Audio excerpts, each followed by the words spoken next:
Hey guys, Shinra013 back again with the anime filter.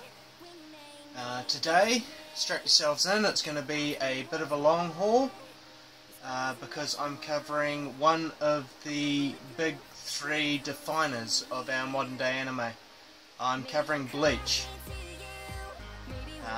As I say, it was known as the Big Three, and the era there was Naruto, One Piece and Bleach that really set a standard and brought in Adult Swim to a lot of the Western society. The original manga began in 2001 and is still ongoing, although they did have a hiatus period for a while there. Was turned into an anime in 2004, though the English dub didn't reach our shores until 2007. It is really a long-running series. I've got quite the stack of it all on disc here. I would actually be surprised if anyone hasn't heard of it or doesn't know it. But just in case, I'll do my usual covering. Our initial setting is a place called Karakura Town. Basically it's a style of Japan from the early 2000s. We're introduced to our protagonist, a ginger-haired high school kid by the name of Ichigo, who can see ghosts. Now this is designed to lead us into the second plane of existence and three worlds that the anime sort of takes place over, as well as an ongoing conflict with those who have spiritual power getting dragged into it throughout the entire setting. This was an era when anime was allowed time to develop, and it really helps as they take their time growing the world and introducing more and more characters as they go along, but I'll touch on that in a few minutes. The first 20-ish episodes explain the settings and is pretty much purely based around our world and the existence of Soul Reapers and Hollows, as they call the unfriendly ghosts. So yeah, designed to sort out that setting. The next 40-ish episodes venture into the Soul Society, which is basically what they're calling the afterlife, the world that you move on to once you leave this existence. And the setting of that is a sort of feudal Japan style, which I kind of dig, and really does sort of get developed, as well as the world of the living. A lot of action takes place, and as this is a fighting anime,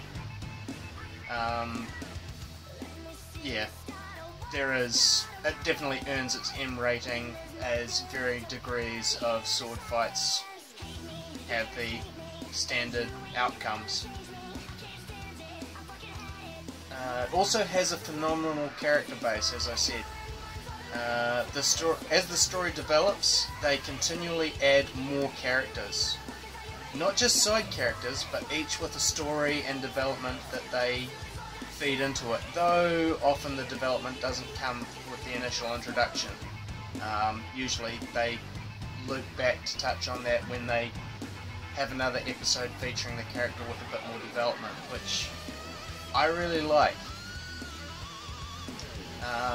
And it definitely guarantees that there is someone in the cast that you can relate to and come to love. I mean, I have 4 characters from Bleach that I cosplay quite regularly.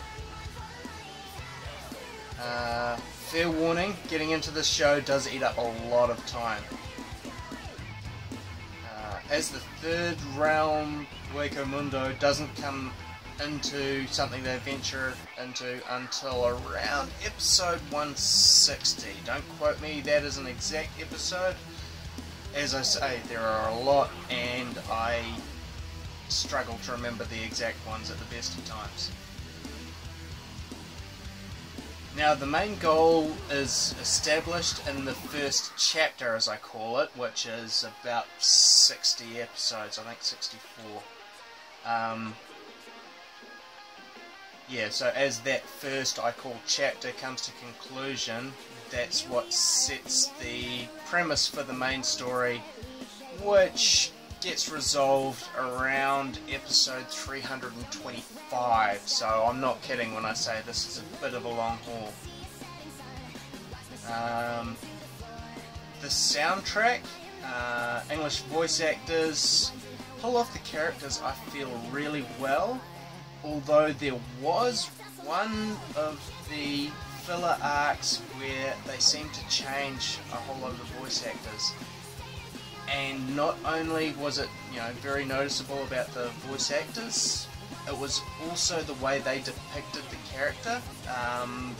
Yeah, it really did make me cringe, because, when you come to expect a character as a very clever but unhelpful person, and they suddenly turn into a whiny, I will do whatever you say, by the way the voice actor reads the lines, it sort of spoilt that whole arc, although I'm glad it didn't stay that way, because that would have just been heartbreaking and hard to watch the rest of the anime. Now, as for the music and backing tracks, a lot of it becomes iconic for certain types of moods or setting the scene. So while it stands out, it does so in a welcoming fashion that okay, cool, I know that this is a really emotional scene, okay, it, as well as a couple of them are just the character introductions, and you hear the song, oh no, the badass is here. Next topic, filler. I was going to do a breakdown on which collections I felt were story related or worthwhile, as well as it suffers some of the Dragon Ball Z filler, where it's that non-canon sort of thing that it happened but it didn't happen. But I've seen that most of the original collections are no longer being distributed. They're now doing it as what they call Bunkai box, and basically it's 120 episodes per box, so when they release Bunkai box 3 collections, you've got the entire series so far. So I feel breaking down into each of the fillers and which ones that I felt were great for character development and worthwhile keeping, which ones were skipping over, kind of pointless, because you'll have to go through the whole lot anyway.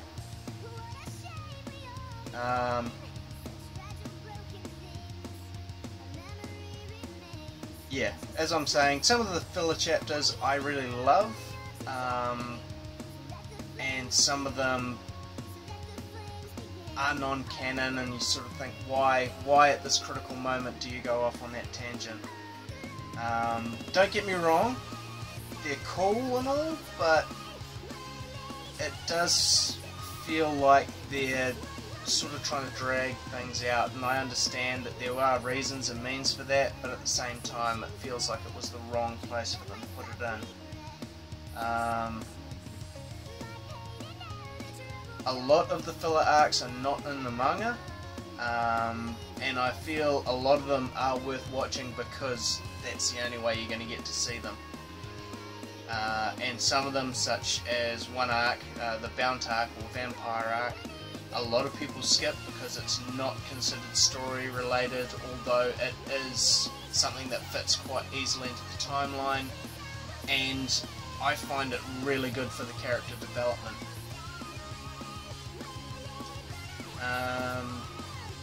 Also, once the main arc's complete, there is still about another 40 or 30 episodes, to 366, where they are doing more sort of filler, and while it is canon, at the same time you feel a lot like they're flogging a dead horse, as it were, that, you know, they should really let it go and move on, but I'll mention that again later.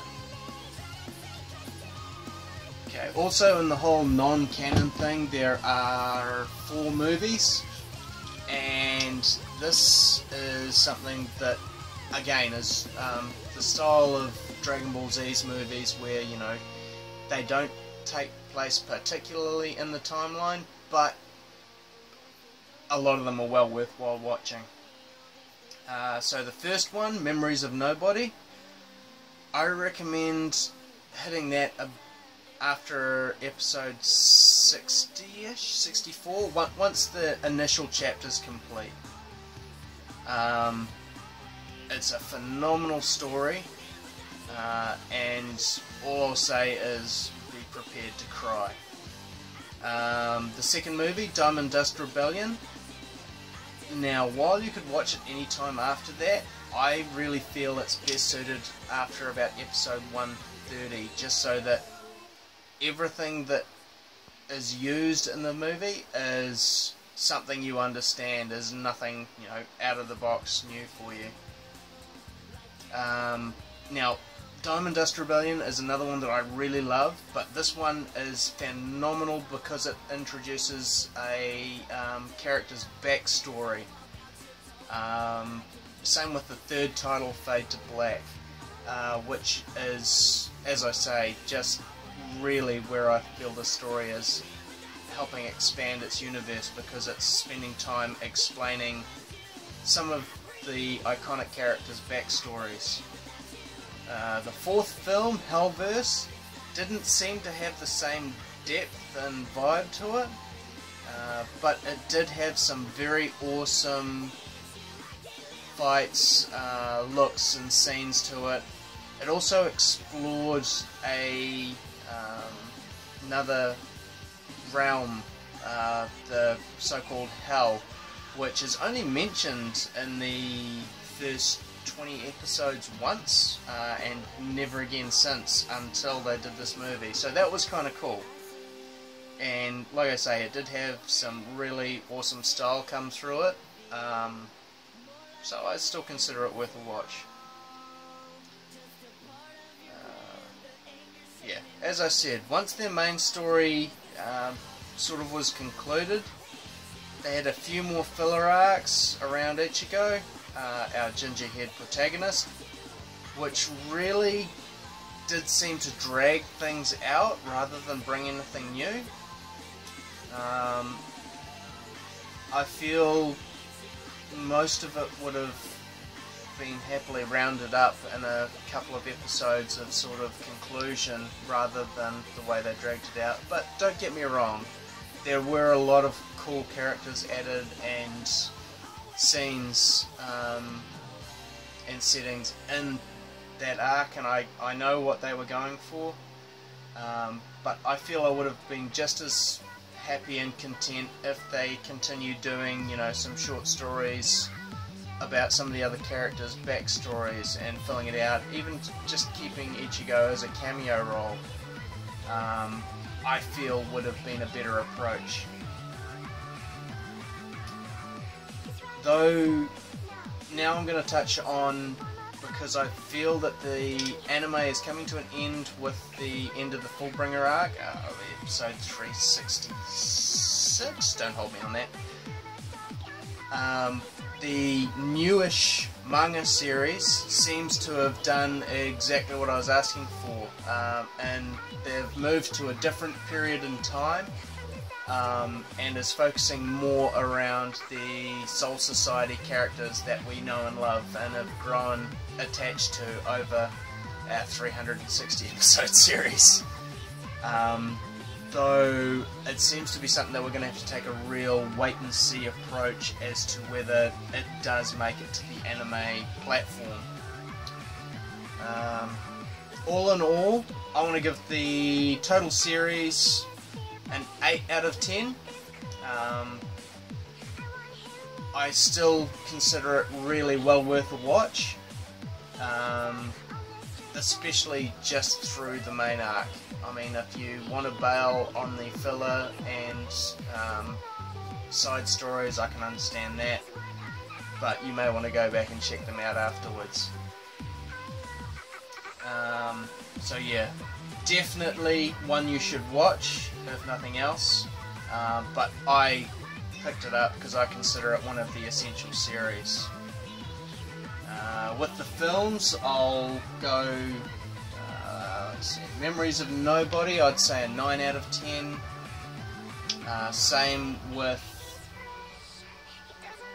Diamond Dust Rebellion and Fade to Black.